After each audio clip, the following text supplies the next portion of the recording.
You already know what the on. Bad on air. We back with a certified hit. Come on, Drake is back. Got a new album after how many years? A year? Yeah, after the tapes have come out, Certified Lover Boy. 9 months delayed, but we here. The new album is out, and we're back to review this thing. And you said what? What did you say about the Kanye album? Thank you for Kanye West for being the opening act for Drake, the GOAT. To come in and do the business. It's disrespectful. Alright, so disrespectful. Boom. We're here. Boom by First of all, what do you think of the album cover? Smart but tacky. I hate it. Trash. Smart but tacky. I was not a fan. As a marketing tactic, it works, but It was 100%. I was very disappointed. And I think that's what he does. You know, he's like the epitome of marketing. You can do that. He's that guy. I mean, he is. But it's just like, why couldn't you just make it the logo? That's kind of true. Right? Yeah. What do you rate out of 10? 7? I'll give it like a 2. No, the only reason why I gave him a 7 on this 7? one, it's just because it's creative. It's creative in the sense because you know why it says 9? It's because it was supposed to come out when? January. 9 months ago, yeah. 9 months ago. So he's like, it's 9 months pregnant. No, Prego. I'll give it a 2. Trash. Okay. What do you think of the opener? I feel like Drake always has amazing openers. The intro to the album is really important. It has to be really banging. And the first time I heard it, I did not like Champagne Poetry just because I felt like the background vocals are very distracting from what Drake was trying to say. Yeah. But I really love it. I feel like it's a really good track. It's creatively concussed, to be honest. Concussed, you know. Because you know what? It's like his name on Instagram is Champagne Poppy, and the first 2 words of the first two album is Champagne Poetry and Poppy Song. Yeah. So it's just like he's kind of like wordplay, low key with some cool stuff. Great intro. Love the voice. Oh, it's like a very like proper like braggadocious grand intro. Kind of makes me think of the Great Gatsby a little bit. Yeah, it's like, and also it kind of has like a slow start with a end that is like really fast, like a light speed effect. And it also like ends with like some lasers, kind of like the sound a ship would make. The beat switches are mad, yeah. Kind of remind me of Mega Man when you're supposed to fight the boss. But yeah, like I just love how he talks about how he surpassed all his peers, how they're out of his depth, they don't compare to him.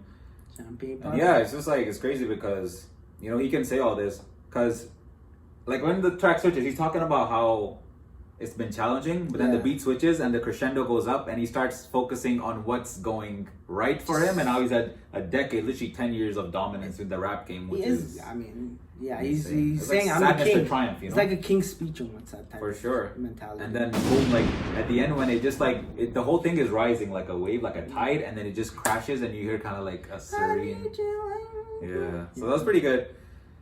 And then Poppy's home, obviously, the man's calling out all the rappers that are copying his sound, that are feeding off his scraps, you know. Everyone mentioning his name for clout. He's like, yo, guys, I'm back. You guys can, again, mention my name for clout. Then he's like, to all you juniors or something like that. Like, it's on the rap game. He's like, I'm the king, I'm the dad, so you guys like...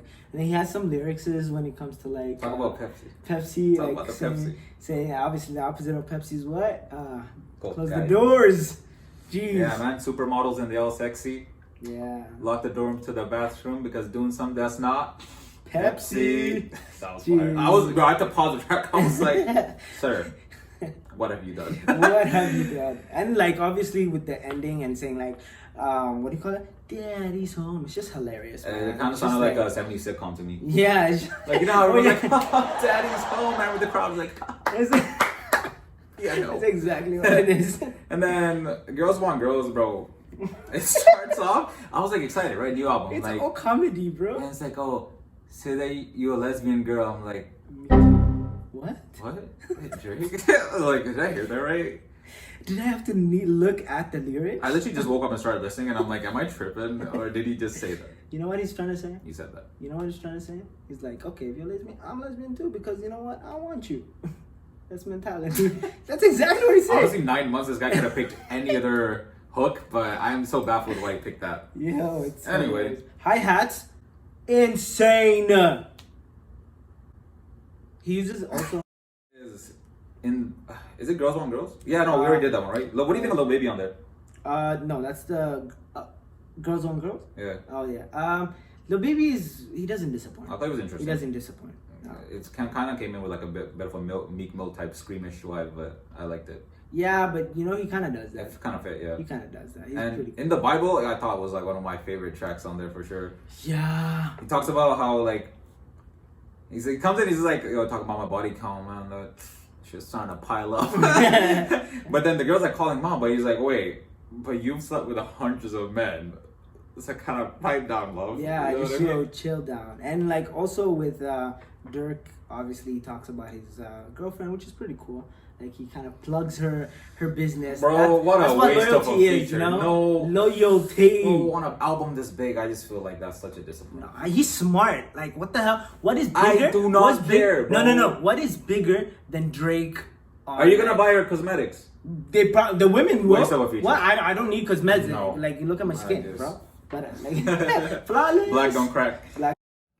Right, so also like Giveon, I thought was like at the start, obviously they're all bickering about how many bodies they've caught and whatever, and it's just like kind of like a heated back and forth. And he's talking about how much she loves the lifestyle of going out, and he doesn't really enjoy that about her. But you know, her girls gas her up, and then she gets into it. Yeah. But Giveon, I love how he talks about not being good enough for her at the end. It's kind of like a humble vibe that he's talking about. Oh, you know, like don't be proud of me. I'm just like this kind of like sad, broken man, but He's she still loves interesting. him. He's But he feels really like it shouldn't be interesting. there. His vocal is beautiful. Do you think it fit on there?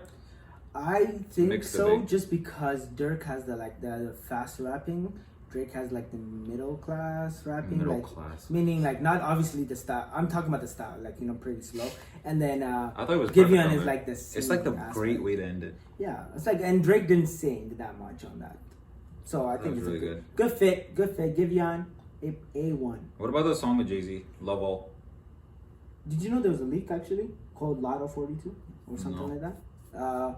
That actually was interesting because that's where the 42. There's this like Lotto 42 on the flight. Oh, I'm here comes taking. Antoine, Yo. astrologist. 42 Nah. ducks, search him up. Nah, 42 dog. But Yeah, I'm talking man. about like, trust me, like the whole meaning to it is just saying like, yo, I'm trying to find 42 the top. And Jay-Z came in hot, bro. He came in fighting. Pause. Yeah, obviously pause. But he came in like, He was good. it was intense. I think the whole track was just about the struggles of being dominant at the top of the game, you know what I mean? Yeah. Just talking about how you got all this fake love and fake people around you and just not getting respect while being alive, you know? A lot of the legends are just like, they die and then they get respect, even like the young rappers these days, so it's just And about showing love while they're still here. And I also think that's the best written verse in the whole album to me. Yeah? Yeah, Fair I think like Jay-Z just did phenomenal. Fair Trade with Travis Scott was actually, I think, my top track out of everything from the beat, the production, the sample. They sampled Charlotte Day Wilson's Mountains, which is like a really good track, and she's from Toronto as well. So Yeah. Drake paying homage to the hometown heroes is pretty good. And not only that, the switch. Ooh. You know, like he's the king of switch on like tracks. Yeah, him and Travis done like switch it up 3 times, even Oh on sicko my- mode as well. So Yeah, like, I think they're they're really just good. so The good. chemistry is really good. Yeah. And I liked how Drake was like, imitation isn't flattery, it's just annoying me. And I felt that. I don't want that. You know, if you're an artist and you make art, you don't want other people copying it. It's kind of like having a watered down version of what the actual thing is. So I felt that. Also, Travis mumbles.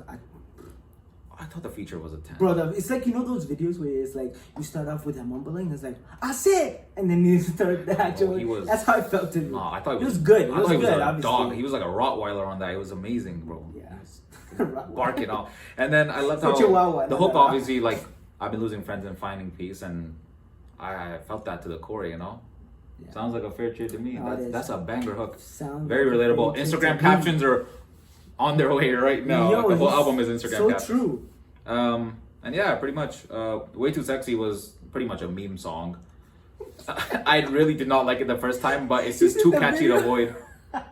Yo, way too sexy for this time. It like samples this like old British group. It's called Right.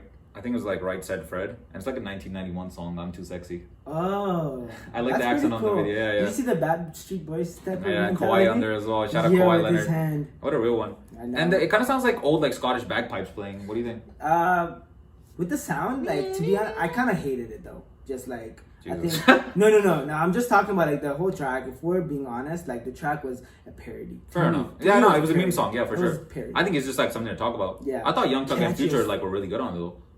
Yeah, Like they fit well with the vibe of it, you know. but it was catchy. I consider it. But I was like, Young Thug always got to say something out of pocket. Like he was like, molest me, caress me, and I was like, oh God, sir, this is consent is a real thing out here. TSU again is a track obviously talking about this girl who's like a stripper. She just does like she's like a stripper, and he goes to Texas State University to TSU. And she just does like she's a stripper just so to make ends meet. How her mom and dad just cut her off just because they're embarrassed of what she's doing. But then Drake finds her. Drake's like, hey shorty, I respect the hustle. I am willing to support you. In Too Deep. To me, best track. Future came in beautifully. Future was really destroyed. good in the second half. He is phenomenal in this. Switch up, beautiful. Nice wordplay and Too Deep. What? No, he just misspelled it. No. And I just like how he's like. Misspelled. I think the whole thing is just like him like coming sober into the club, and he's just kind of like, nah, man, I ain't feeling the vibe. But by the end of it, when the beat switches, he's already intoxicated, and he's just kind of going into it, you know. Kind of gave me a Weekend vibe, to be honest, on the sense of like starting off. That was licked. No. It went from like before the lick of the frog type of mentality where he's just like chilling and stuff. And I think Houston pussy is too much for Drake. Fuck's sake. I'm gonna have to cut you out the whole video after that one. Another one, bro. Just like he's in love with them. That's pretty cool. I don't know. The next track, like Pipe Down, I really like just the opening, even when he's like, she says she belongs to the streets, but the streets belong to me. Yeah. Very cold bar. And I think the whole track is about him explaining how shit's not going right in the relationship. And he tries and he tries. He does what he can. He tries to show her love. He puts in all this effort, but nothing's gonna change. You know, like she's just this girl. I'm also thinking it's like how it went from Too Deep because he was intoxicated, and now like he's saying like, "Yo, pipe down." Like I just came out on this. Yeah, I feel like she's just off the shits and she's like yelling at him all the time. This guy's so tired of it. Let me be, please. Okay. Yeah. But yeah, like in Pakistan, we usually say like a stray dog usually has like a curl tail, and no matter what you do, it won't straighten out. It's kind of like that. Oh, that mentality. You know? Yeah, like the girl's always just gonna be twisted because no matter how much Drake tries, this is never gonna work. Never. Yeba's Heartbreak. She was sad. You know what I thought about it to be? It's just, you know, like how albums have like side A and side B. Yeah. She's like the interlude in between. Well, she's like the bridge. Oh, hey, let's switch over to mentality. And she was so good. I kind of put her in the Adele category. She's such a good singer. She's pretty obviously she's from Memphis. Drake loves Memphis. So he's got family in Memphis. His dad's from Memphis, so he's like paying homage to like the Memphis artists. She's on there. Project Pat's on there as well. Where are the Toronto rappers? They're trash, bro.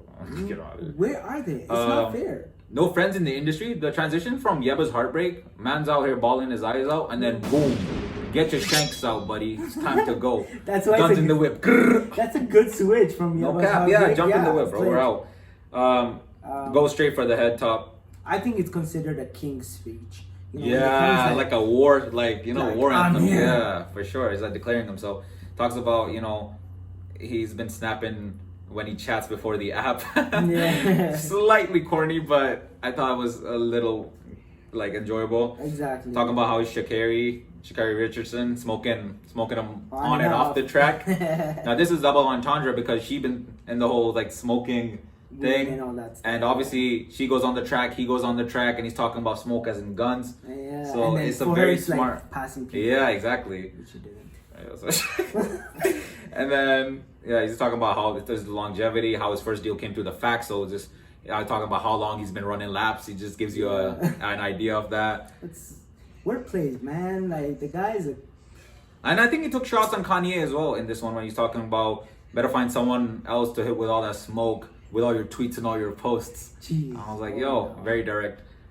Knife Talk with 21 Savage was I consider, you know how like we just talked about the industry one being more like a king's pitch. This one is like, you know what? Scratch that. I'm gangster, bro. Yo, I'm gonna talk about my gangster. Going up with the goons. Yo, he's like, yo, I'm a Toronto man. Squad. You know that type of mentality. Yeah, Metro Boomin's production was really amazing on that. I thought the hi-hats were Yeah. incredible on here.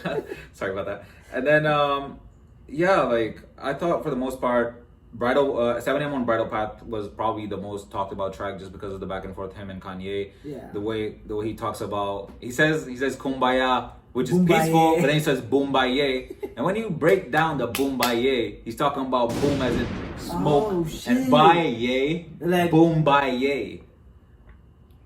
I didn't think about that. Yo. Yeah, it took me a couple listens to kind of take that in. That's literally. Maybe it's not even. He doesn't even mean that. I'm just taking too much. Literally. Boom, bye, Bye, prick. Oh my god. Yo. Super fire. That's actually fire. Yeah, man. This talks about how heroes are falling off from their grace in their old age, and you know, he's referenced before, like on the Trippie Red track, 42, was it 43, 44. But you know what? A lot of people think that it's like has to do with his age, but nah, it actually has to do with like specific guns, bro.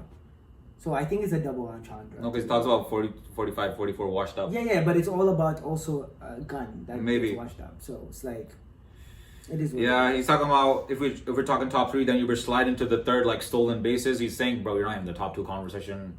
And Drake's already said I'm top two and I'm not two, so he's obviously thinks he's number one. Second one's probably Jay-Z or Lil Wayne or someone. I don't know. He keeps switching a GOAT every other day. J. Okay. And then we go back to You Only Live Twice. Oh my god, this track took me all the way back to 2011, the Take Care days. And YOLO. There's never been a track where Rick Ross and Drake have been on there and it's been a miss. Or Lil Wayne even. Yo, and there's never been an album without Rick Ross in it. They had some really good quotables. Rick Ross was like, bullet wounds don't be covered by Obamacare. Your funeral was way too soon. That's if your mom was there. No, I know. That's true. Drake was like, not sure if you know, I'm actually Michael Jackson. The man I see in the mirror is actually going platinum. Man in the mirror. This guy's confidence is through the roof. It's like, bro, I'm approaching that class. Lil Wayne, I thought had one of the best verses on here for sure. Yo, it actually went Best wordplay off. rapper ever. Yeah. Talking about code, like, he says he's off the coding. He's a turtle and he's getting shell shocked by it. I thought that was very clever. Talking about eating is gonna feed you bullets. Like I thought it was just like a very well put together verse. The flow was immaculate. The beat was fantastic. Two goats. Think about it. Amazing. 2 goats on a fucking album. So beautiful, Yeah, man. And also Get Along Better. We kind of missed like that one? That was a Ty Dolla $ign track. You can't have like a love song without Ty Dolla $ign. Man, that guy's obnoxious. He's actually called the feature king after 6 Lack. I'm sorry, but Chris Brown should be up there. I know. Okay, we're not gonna talk about it. The guys get so excited when you mention Chris Brown. Okay, so what's your top 3 tracks then? Top 3 tracks to me would be the Jay-Z one, which is Love All, and 7 a.m. on a Brighter Path, and I will give it And Too Deep. And Too Deep. I thought that was your number 1. No, it's top 3. Fair enough. Yeah, it's top 3. But yeah, if I had to rank it, it would be And Too Deep, Love All, and then 7 a.m. on a Brighter Path. Just because like I kind of like the wordplay. Like obviously I don't approve with the whole diss and shit like that, but like it is what it is. But I think it was amazing. Fair enough. Like he came out. What about you, man? I liked in the Bible. I liked Fair Trade and I liked No Friends in the Industry. No, all of them pretty friends cool in the tracks. industry. But yeah, pretty much. Drake comes back. Pretty triumphant return. I thought like could have done better on the album cover, but other than that, it's pretty good. You got aggression. You got a lot of like thoughtful bars. You got a lot of witty wordplay. You can see his bravado on there. This is like a lot of like classic flows, a lot of new flows. You can see his whole catalog kind of wrapped up in this one little project. Yeah, like a little bouquet of flowers of his work. Do you think like obviously people are saying that he hasn't got to the point of like classic albums? Do you think might be a classic? I think it could be over time. It just really depends on your taste, doesn't it? Yeah, that's yeah. I don't think it's a greatest Drake album, but I think it's a very enjoyable project, and I've been thoroughly putting this on repeat all week. So and production by 40 has been amazing. Yeah, man. 40 is a go. I think like this album can be a classic in due time. It's projected to do a huge amount of numbers. So eventually, if it hits 700, I will be like, this is like the best album he's made. To be honest, but what do you rate out of 10? I'll give it an 8.5. Same. Huh? Are we actually agreeing for once? This is actually Whoa! This is the first time Battle Air first. First time ever we've agreed on a rating. That's set in actually stone. true. Wow, very impressed by your rating. Our rating. Yeah, like I just give it an 8.5 just because like it is one of the best he's ever done, but at the same time like I want him to grow. So like me giving him a 10 would just make him like never grow. Fair enough. Yeah. So. Alright guys, so this has been our review of Certified Lover Boy by Champagne Papi himself. Cheers! Daddy's home. Hey. Gang shit. Alright, we'll see you next time. Like, comment, subscribe. We're out.